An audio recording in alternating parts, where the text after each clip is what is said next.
बच्चों, कैसे हैं आप सब? उम्मीद करती हूँ बहुत अच्छे होंगे। आज की इस ऑनलाइन कक्षा में आप सभी का स्वागत है। आज जिस पाठ का हम अध्ययन करने वाले हैं उस पाठ का नाम है दक्षिण भारत 6ठी से 11वीं शताब्दी। ये आपकी कक्षा 6 का पाठ 12 है। तो जल्दी से अपनी अपनी पुस्तकें खोल लें और शुरू करते हैं इस रोचक कक्षा को। तो चलिए आज के इस भाग 1 में जान लेते हैं कि हम क्या क्या जानेंगे।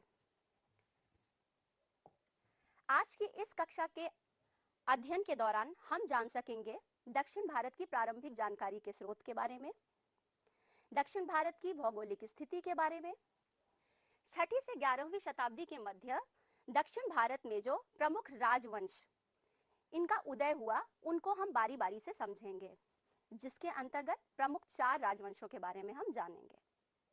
पहला है राष्ट्रकूट वंश, दूसरा है चालुक्य वंश, तीसरा पल्लव वंश और चौथा और अंतिम चोल वंश। तो हम एक एक करके इन चारों राजवंशों के बारे में समझेंगे।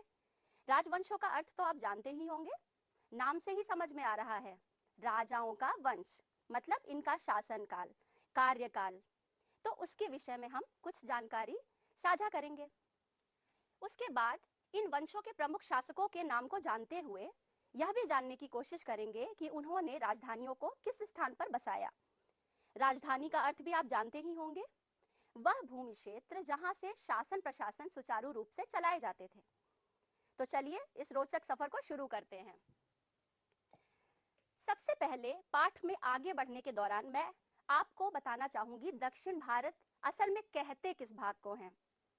यहां पर आपको एक मानचित्र प्रदर्शित किया गया है जो दक्षिण भारत को दर्शा रहा है। इस मानचित्र के अंतर्गत आप कुछ राज्यों को देख रहे हैं। आइए इनकी राजधानियों के बारे में आपसे हम तथ्यों को साझा करते हैं। तो एक एक करके चलिए सबसे पहले जान लेते हैं आंध्र प्रदेश के बारे में। आंध्र प्रदेश की राजधानी है अमरावती।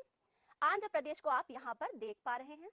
तत्पश्चात हम जानेंगे कर्नाटक। कर्नाटक आपको इस स्थान पर प्रदर्शित किया गया है। कर्नाटक की राजधानी है बंगलुरु। इन तथ्यों को अच्छे से याद करिएगा, आगे मैं आपसे इससे संबंधित सवाल भी पूछूंगी। इसके बाद देखते हैं केरल कहां पर है। केरल की राजधानी है तिरुवनंतपुरम। यहां पर आपको केरल देखने को मिल रहा है, यह है केरल। उसके बाद हम जानेंगे अगली राजधानी और अगला राज्य। अगला राज्य है तमिलनाडु, जिसकी राजधानी है चेन्नई। तमिलनाडु आपको यहां पर प्रदर्शित किया गया है। ये छोटा सा भाग जो आपको दिख रहा है ये क्या है? तमिलनाडु। और तमिलनाडु की राजधानी क्या है? चेन्नई। चलिए अब अगला राज्य देखते हैं। अगला राज्य है तेलंगाना। इस मानचित्र में आप तेलंगाना यहां पर देख सकते हैं। तेलंगाना की राजधानी क्या है? तेलंगाना की राजधानी है हैदराबाद। लक्षद्वीप, आपको इस जगह पर लक्षद्वीप दिखाया गया है। लक्षद्वीप की राजधानी है कवरत्ती। ध्यान से देखिएगा, लक्षद्वीप की राजधानी है कवरत्ती। उसके बाद पुडुचेरी। पुडुचेरी की राजधानी पुडुचेरी ही है। ये तो बहुत ही आसानी से आपको याद हो जाएगा। उसके बाद अंतिम अंडमान निकोबार द्वीप समूह, जिसकी राजधानी है पोर्ट ब्लेयर। इसका नाम आपने पहले भी बहुत सुना होगा। चलिए ये तो थी दक्षिण भारत की एक परिचय। दक्षिण भारत के परिचय के अंतर्गत हमने राज्यों, राजधानियों, इन सभी तथ्यों को आपके साथ साझा किया। चलिए अब इसी क्रम में आगे बढ़ते हैं और जान लेते हैं कि दक्षिण भारत की प्रारंभिक जानकारी के स्रोत क्या थे। आखिर दक्षिण भारत की प्रारंभिक जानकारी उस समय की बात, उस समय के राजाओं की बात, राजवंशों की बात, उनकी कैसी राजधानी थी, उन्होंने कहाँ राजधानियों को बसाया, इसके बारे में हमें कहाँ से विवरण मिलता है। तो बच्चों आइए इसके बारे में भी जान लेते हैं।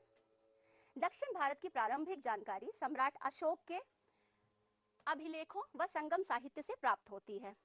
अब आपके मन में सवाल उठ रहा होगा कि आखिर सम्राट अशोक के अभिलेख, इसका क्या अर्थ है और संगम साहित्य क्या होता है।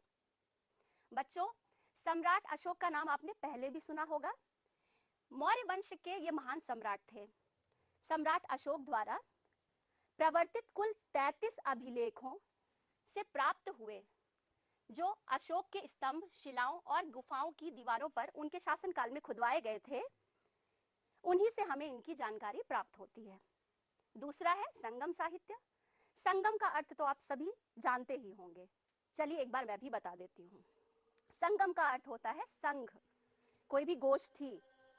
तो यहाँ पर संगम साहित्य का अर्थ क्या हुआ? तमिल कवियों, विद्वानों और आचार्यों एवं बुद्धिजीवियों द्वारा एक परिषद, जिसके अंतर्गत वे तमिल भाषा में लिखा गया साहित्य आपस में साझा करते थे उन गोष्ठियों में। तो इन्हीं के जो तमिल भाषा में लिखे हुए जो भी जानकारियां मिली, उसी से हमें दक्षिण भारत की प्रारंभिक जानकारी प्राप्त हुई। तो ये भी उनमें से एक स्रोत में से एक है। संगम साहित्य में 3 राज्यों का वर्णन मिलता है। कौन कौन से? चेर, चोल और पांड्य। दोबारा से सुनते हैं। संगम साहित्य में 3 राज्यों का वर्णन मिलता है, चेर, चोल और पांड्य राज्यों का। 6वीं से 11वीं शताब्दी के मध्य दक्षिण भारत में कुछ नवीन राज्यों का भी उदय हुआ था। इस तथ्य को भी याद रखेंगे। चलिए फिर इसी क्रम में हम आगे बढ़ते हैं और जान लेते हैं कि दक्षिण भारत का भौतिक स्वरूप क्या है। यहाँ पर आपको पहले भी आपने मानचित्र तो देखा ही होगा भारत का, अभी पूरा मानचित्र मैंने आपको दर्शाया ही था। अब जान लेते हैं दक्षिण भारत के मानचित्र के बारे में। तो बच्चों, सबसे पहले आपसे एक सवाल, ये बताइए कि हमारा प्रदेश उत्तर प्रदेश किस भाग में है? क्या उसे इस मानचित्र में दर्शाया गया है? जाहिर सी बात है नहीं, क्योंकि हमारा प्रदेश उत्तर प्रदेश उत्तरी भाग में बसा हुआ है। और इसकी राजधानी का नाम जल्दी से बता दीजिए। बिल्कुल सही जवाब, इसकी राजधानी का नाम है लखनऊ। तो चलिए फिलहाल हम दक्षिण भारत पर अपने विचार साझा करते हैं और इसकी जानकारी आपसे बताते हैं। तो सबसे पहले आपको यहाँ पर ये जो त्रिभुजाकार भाग दिख रहा है, इसे प्रायद्वीप कहते हैं। प्रायद्वीप का अर्थ होता है वह भूभाग जो 3 ओर से सागरों से घिरा हुआ हो। इस मानचित्र पर आप देखिए, इस तरफ आपको बंगाल की खाड़ी, इस तरफ अरब सागर, मतलब दाएं हाथ की तरफ आपको बंगाल की खाड़ी दिख रही है और आपके बाएं हाथ की तरफ आपको अरब सागर दिख रहा है। और इस भूभाग के दक्षिण में आपको क्या दिख रहा है? हिंद महासागर। अब अरब सागर, बंगाल की खाड़ी और हिंद महासागर 3 ओर तो हो गए ये सागर, बस उसी के ऊपर का ये जो त्रिभुजाकार भूभाग है वही है दक्षिण भारत। लेकिन दक्षिण भारत को उत्तर भारत से अलग कहां से माना जाता है, उसकी भी जानकारी बताती हूँ। यहाँ पर नर्मदा नदी और विंध्याचल पर्वत, विंध्य पर्वतमाला, इससे नीचे का जो भी भूभाग होता है उसे दक्षिण भारत कहते हैं। आइए इसके बारे में आपको कुछ और तथ्य बताती हूँ। ये आप जब अपनी दाईं हाथ की तरफ देखेंगे तो आपको दिखेगा बंगाल की खाड़ी।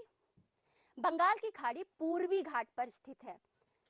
आपको दिशाओं के बारे में तो पहले से ही पता होगा, बिल्कुल पता है, उत्तर, दक्षिण और पूर्व और पश्चिम। तो दाएं हाथ पर पूर्वी घाट बंगाल की खाड़ी और पश्चिमी घाट पर अरब सागर। और यहाँ दक्षिण में आपको हिंद महासागर दिख रहा है। अरब सागर, बंगाल की खाड़ी और हिंद महासागर के मिलन बिंदु पर क्या स्थित है? कन्याकुमारी। यहाँ पर एक बात आपको और बता दूं, इसके दक्षिण भाग में आपको ये छोटा सा भाग दिख रहा है। क्या ये भारत का भाग है? नहीं, ये है, बिल्कुल सही, ये है श्रीलंका। इसके बारे में आपने बहुत सारी कहानियां भी सुनी होंगी। चलिए इसके बारे में बाद में जानेंगे। तो बच्चों एक बार फिर से समझ लेते हैं, विंध्य पर्वतमाला और नर्मदा नदी के नीचे का ये सारा भाग दक्षिण भारत कहलाता है। इसके पूर्वी घाट पर स्थित है बंगाल की खाड़ी और पश्चिमी पर अरब सागर और दक्षिण में हिंद महासागर और इसके मिलन बिंदु पर स्थित है कन्याकुमारी। कुछ नदियों के भी नाम जान लेते हैं, यहाँ पर दर्शाया गया है। नर्मदा नदी, तापी, गोदावरी, महानदी, कृष्णा, कावेरी, ये सब दक्षिण भारत की कुछ नदियों के नाम आपको यहाँ पर दर्शाए गए हैं। तो इतना तो समझ में आ ही गया होगा।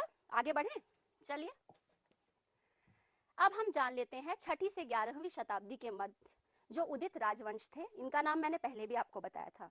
4 राजवंशों के बारे में। राजवंश का मतलब तो समझ में आ ही गया था। आगे बढ़े। यहाँ पर जो 4 राजवंशों के नाम लिए गए हैं वे हैं राष्ट्रकूट वंश, चालुक्य वंश, पल्लव वंश और चोल वंश। इन शासकों ने न केवल दक्षिण भारत अपितु उत्तर भारत, अभी मैंने उत्तर भारत के बारे में आपको बताया था ना, यहाँ पर सारा दर्शाया गया है। तो इन्होंने सिर्फ दक्षिण भारत की राजनीतिक व्यवस्था पर नहीं, उत्तर भारत की भी राजनीतिक व्यवस्था पर विशेष प्रभाव डाला था। कला एवं साहित्य के विकास में इन्होंने विशेष जोर दिया, जिसके अंतर्गत मंदिर निर्माण में भी इन्होंने विशेष रुचि ली थी। एलोरा का कैलाश मंदिर, आपने पहले भी ये नाम शायद सुने होंगे, तब भी मैं आपको एक बार बताती हूँ। एलोरा के कैलाश मंदिर, उसके बाद विरूपाक्ष मंदिर, बृहदेश्वर मंदिर और महाबलीपुरम का रथ मंदिर, ये तो काफी प्रसिद्ध है। ये सभी विश्व प्रसिद्ध मंदिरों में से एक हैं और भारतीय कला और संस्कृति को दूर दराज के देशों तक फैलाने में इन राजवंशों का बहुत बड़ा योगदान रहा। तो चलिए इसके आगे बढ़ते हैं और जान लेते हैं एक एक करके इन वंशों के बारे में। पहला जो राजवंश है उसका नाम है राष्ट्रकूट वंश। राष्ट्रकूट वंश का, जैसा कि मैंने बताया, राजा और राजधानी, इस पर हम विशेष ध्यान देंगे। राष्ट्रकूट वंश का प्रथम शासक था दंतिदुर्ग। राष्ट्रकूट वंश का प्रथम शासक था दंतिदुर्ग। इसने अपने राज्य की राजधानी, राजवंश की जो राजधानी थी, उसको कहां पर बसाई? मान्यखेट में। मान्यखेट आधुनिक शोलापुर के निकट, महाराष्ट्र। महाराष्ट्र का तो नाम सुना ही होगा, मुंबई सुनी है भाई आप सभी, जो है फिल्म देखते हैं वहां पर, बॉलीवुड है, याद आया? मुंबई इसकी राजधानी है। उसके बाद कृष्ण प्रथम दंतिदुर्ग के बाद शासक बना। दंतिदुर्ग के बाद कौन शासक बना? कृष्ण प्रथम। कृष्ण प्रथम ने ही एलोरा के प्रसिद्ध कैलाश मंदिर का निर्माण किया। यहाँ पर आप देख पा रहे हैं एलोरा के कैलाश मंदिर का भीतरी दृश्य आपको दर्शाया गया है। सुंदर है ना? चलिए आगे बढ़ते हैं। यहाँ पर और बड़ा करके आपको दिखाया गया है एलोरा का मंदिर। महाराष्ट्र के औरंगाबाद जिले में स्थित है ये राष्ट्रकूट वंश के शासकों द्वारा बनाया गया है। और आपको जानकर हैरानी होगी कि ये ठोस चट्टानों को काट कर बनाया गया है। इसे ठोस चट्टानों को काटकर बनाया गया है। शिल्पकार की दृष्टि से यह मंदिर अद्भुत है। अद्भुत तो लग ही रहा है। चलिए आगे बढ़ते हैं, दूसरा वंश देख लेते हैं। दूसरे राजवंश का नाम है चालुक्य वंश। इनके संस्थापक का नाम समझ लीजिए। इनके संस्थापक थे पुलकेशिन प्रथम और इन्होंने अपने राजवंश की राजधानी को बसाया वातापी में, जिसका आधुनिक नाम है बादामी। ये कर्नाटक के बागलकोट जिले में स्थित है। कर्नाटक का भी नाम आपने सुना होगा और अभी मैंने इसकी राजधानी भी आपको बताई थी। कुछ याद आया? कर्नाटक की राजधानी क्या थी? कर्नाटक की राजधानी थी बेंगलुरु। बिल्कुल सही जवाब। आइए आगे बढ़ते हैं। पुलकेशिन द्वितीय ने उत्तर भारत के सम्राट हर्षवर्धन को युद्ध में पराजित किया था। ये एक बहुत ही प्रसिद्ध बात यहाँ पर मैंने आपको बताई। हर्षवर्धन प्राचीन भारत का अंतिम हिंदू सम्राट था, जिसने पंजाब छोड़कर शेष समस्त उत्तर भारत में एक सुदृढ़ साम्राज्य की स्थापना की। चलिए यहाँ पर आप देख लीजिए क्या दिखाया गया है। विरूपाक्ष मंदिर। विरूपाक्ष मंदिर को ध्यान से देखिए। यह मंदिर कहाँ पर स्थित है? कर्नाटक राज्य के बागलकोट जिले में।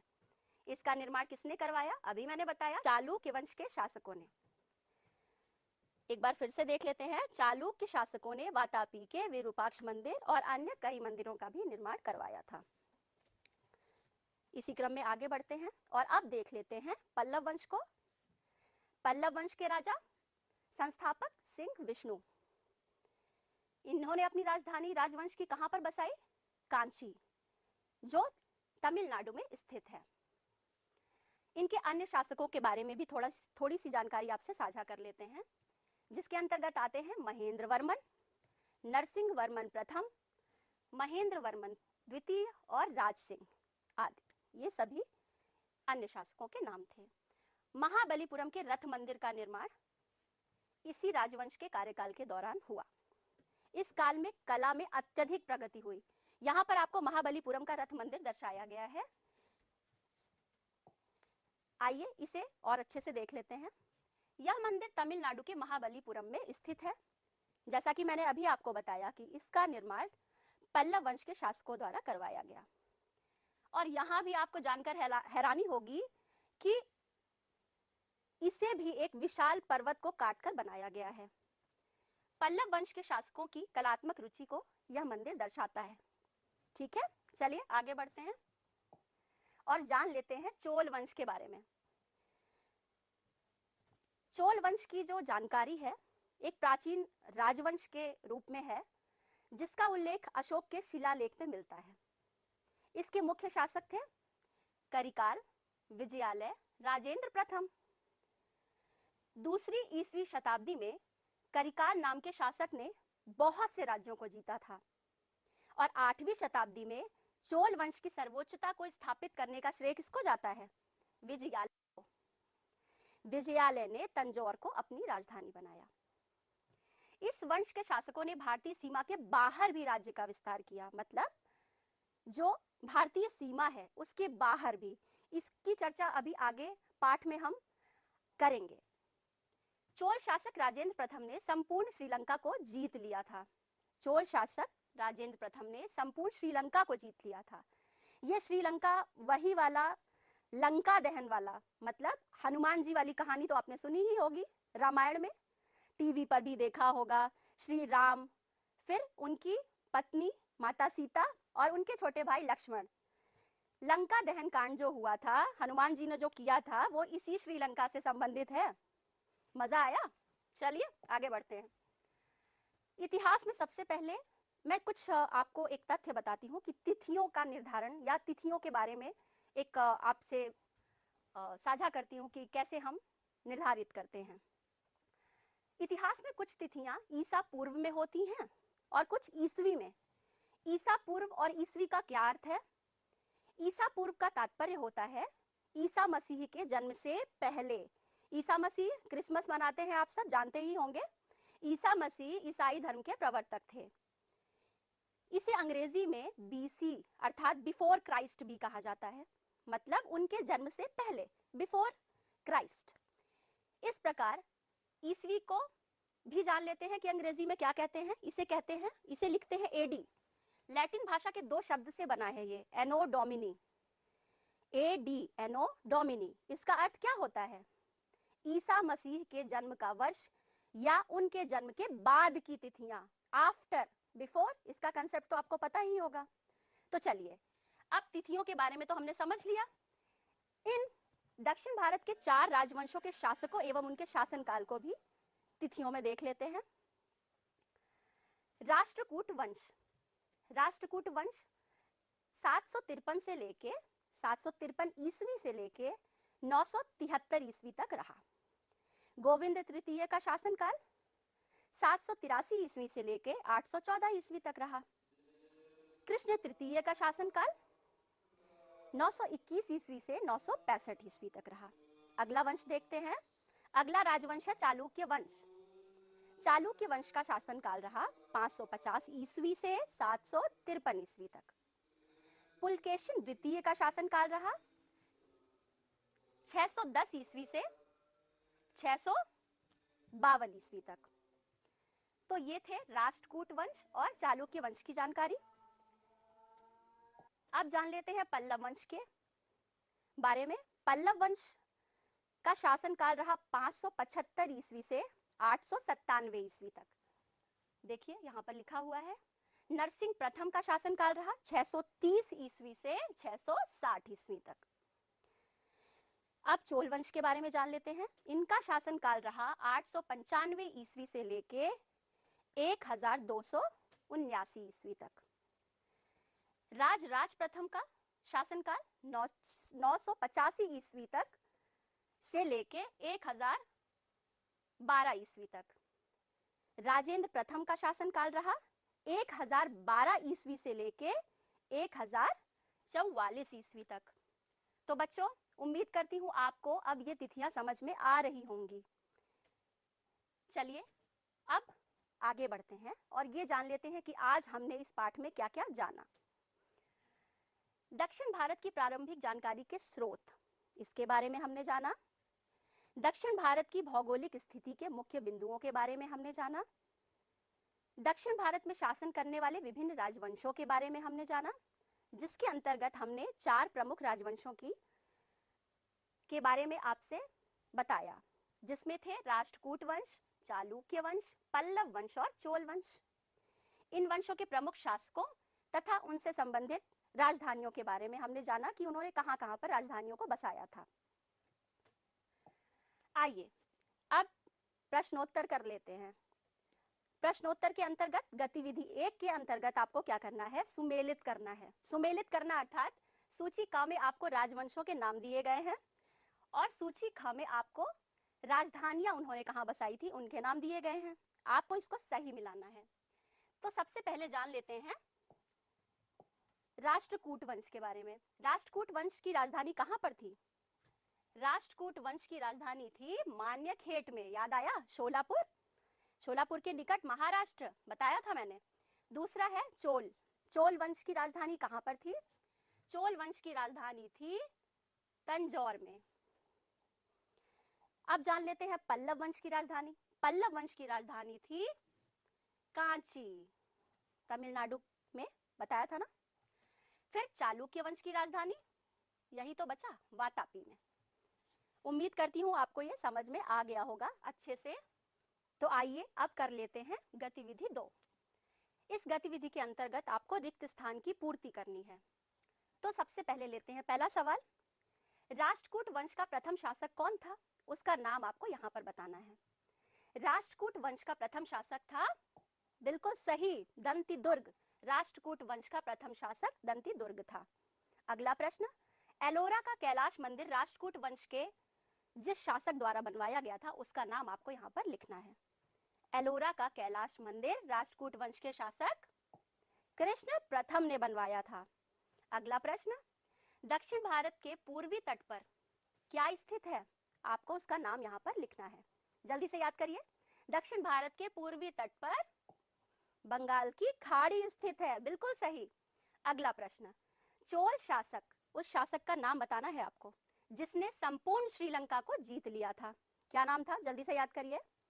चोल शासक राजेंद्र प्रथम ने संपूर्ण श्रीलंका को जीत लिया था। चालुक्य वंश का संस्थापक कौन था? जल्दी से बताइए। चालुक्य वंश का संस्थापक था पुलकेशिन प्रथम।